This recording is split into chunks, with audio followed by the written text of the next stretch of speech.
Kagame Paul. Perezida Kagame ni umuyobozi mu Rwanda nka perezida kuva tariki 17 Mata umwaka wa 2000 nibwo yatangiye gukoresha inyito ya perezida wa Repubulika y'u Rwanda nyuma yo gutorwa n'inteko ishinga amategeko imwemeza nka perezida w'u Rwanda asimbuye wari uriho wari umaze kwegura Pasiteri Bizimungu. Mbere yo kuba perezida wa Repubulika, Paul Kagame n'ubundi yari yungirije umukuru w'igihugu nka visi perezida. Uwo mwanya akaba ari nawe wawugize mu mateka y'u Rwanda wenyine, nta wundi mu visi perezida u Rwanda rwagize.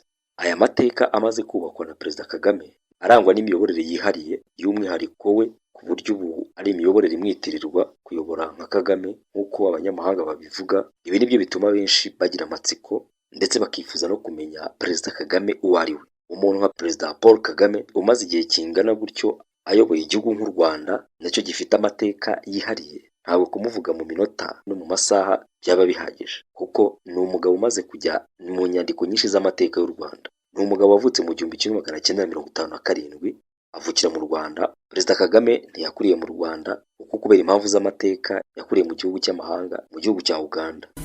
Njyewe umuryango wanjye wahunze, ababyeyi banjye nabo tuva indimwe bahunze mfite imyaka 4 wenda irengaho amezi make. Nongera muri Uganda, ariko mu 1990 yaje kurugarukamo atashye, ndetse aza ataje imbokoboko, azanye impinduramatwara y'imiyoborere y'u Rwanda. Iyo miyoborere ikaba yari yaratumye atarukuriramo. Icyo cyamubujije kurukuriramo nicyo yifuzaga gukuraho. Gutyo izina Paul Kagame ritangira kuvugwa mu 1990 ubwo FPR yari abereye umunyamuryango nk'umwe mu bayishinze utangizaga urugamba rwo gukuraho ubutegetsi bwariho mu Rwanda. Urumva umugabo w'ibigwi bingana gutyo, ntabwo kumuvuga ayo mateka ye ari ibintu byavugwa mu kanya gato. Ariko umunyamakuru akaba n'umwanditsi mukuru w'ikinyamakuru Jeune Afrique witwa François Soudan yamwanditseho igitabo, maze icyo gitabo acyita Conversations with President of Rwanda. Ugenekereje mu Kinyarwanda wavuga ko ari ikiganiro na Perezida wa Repubulika y'u Rwanda. Ni igitabo cyanditswe mu mwaka wa 2015. Ugere muri bimwe mu biri muri icyo gitabo wamenya bimwe byihariye ku buzima bwa Perezida Kagame. Muri icyo gitabo Perezida Paul Kagame avugamo byinshi mu bireba ubuzima bwe bwite n'ibijyanye n'akazi abantu bamwe bashobora kuba batari bazi. Aho rero wifashishije igitabo ushobora gushira amatsiko kuri bimwe mu bimwerekeye. Nk'uko bivugwa muri icyo gitabo, Perezida Paul Kagame ngo ni umuntu ukunda gutekereza cyane, yanga umuha amabwiriza cyangwa amategeko kuko yubahiriza inshingano ze kandi akazira umuntu umutegeka icyo agomba gukora, cyaba kireba u Rwanda cyangwa we bwite.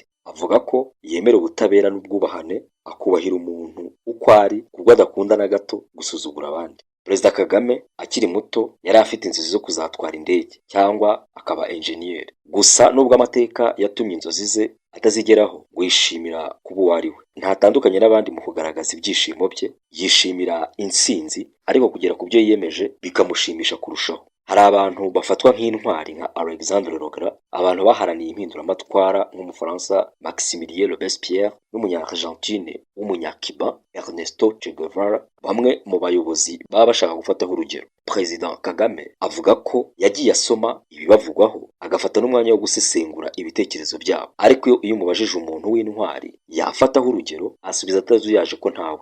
Ku bijyanye n'amafunguro akunda, President Kagame avuga ko icyo yateguriwe icyo ari cyo cyose agifata mu gihe abo bari kumwe nabo bashobora gufata kuri ayo mafunguro. Ntakunda ibinyobwa bisembuye, ariko ngo mu gihe bibaye ngombwa kuri divayi asomaho gake cyane. Ubusanzwe ngo akunda icyayi cyane cyangwa amazi. Ku bijyanye n'indimi avuga, umukuru w'igihugu avuga ko avuga indimi zitandukanye, cyane cyane izo mu karere k'ibiyaga bigari nk'Igiswahili, Uruganda, Urunyankore n'izindi. Mu Cyesipanyol naho yakwiburira ntiyabura icyo atoramo, kuko ubwo yigaga muri Cuba amasomo babigishaga yigishwaga muri urwo rurimi rw'Icyesipanyol, ariko bagasemurirwa mu Cyongereza. Perezida Kagame ni umuyobozi ukunda ibintu bijyanye n'ubucuruzi n'ishoramari. Iyo mpano ngo akaba yikomora ku mubyeyi we wakoraga ubucuruzi bw'ikawa, wanagize uruhare mu guteza imbere ubuhinzi bw'ikawa mu Rwanda. Ku bijyanye n'amabanga ye yihariye, umukuru w'igihugu avuga ko hari umubirigi wigeze kumwishyurira amafaranga y'ishuri. Perezida Kagame ni umusirikare w'umwuga, mu gisirikare akaba afite umwihariko wo kuba intasi kabuhariwe. Avuga ko kwinjira mu gisirikare bitari umuhamagaro, ahubwo ngo byari ukugira ngo yitegure neza umushinga bise Return to Rwanda Project kugira ngo abanyarwanda bari baravukijwe uburenganzira mu gihugu cyabo bagitahemo. Perezida Kagame umugabo wubatse, akaba yarashinganye urugo na Jeannette Nyiramongi, babyarana abana 4 ndetse kuri ubu bafite n'abuzukuru 2, akagira n'umukwe. Umukuru w'igihugu kandi afite abavandimwe bashiki be 3 baba mu Rwanda ariko ntibagaragara muri politike. Ngo uwo muri make Perezida Paul Kagame uwo babyinirira irya rudasumbwa, akaba intore zirusha intama. Iyo wakomanze aho umuntu ufitiye uburenganzira ushaka kunyura cyangwa umuntu akwima ibindi byo wari ufitiye uburenganzira, ugomba kugira ubushobozi gushaka indi nzira. Hari ibyo bajyaga bavuga bamwe, kunyura ishyamba.